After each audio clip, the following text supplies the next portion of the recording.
આ ફક્ત પગથી જ ફર્યા કરે ને, આ ફક્ત પગ ફર્યા કરે ને, તો લોકો એને એમ કહેશે કે આ રખડપટ્ટી રખડેલ છે, આ લોકો રખડેલ છે, રખડપટ્ટી હવાર થાયથી નીકળે. પણ આ પગની સાથે દિમાગ પણ દોડાવે કે ક્યાં જવું જોઈએ.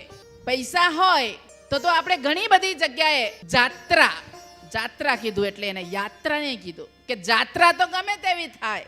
હીરો ગોગે જઈ આવ્યો ને જઈને હાથ દઈ આવ્યો, એવી જાત્રા તો બહુ બધી થઈ જાય.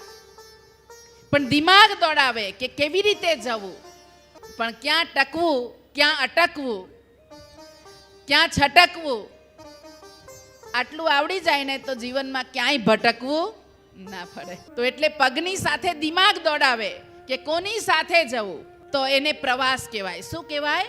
પ્રવાસ કહેવાય. કે અમે પ્રવાસમાં જઈએ છીએ, પ્રવાસ ગોઠવ્યો છે. તો મન એવ મનુષ્યાણામ કારણમ બંધ મોક્ષય.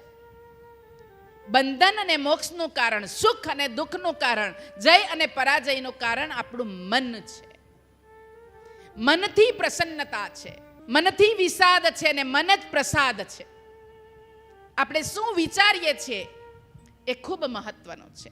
તો એટલા માટે પગની સાથે દિમાગ ચાલે તો શું કહેવાય? પ્રવાસ કહેવાય.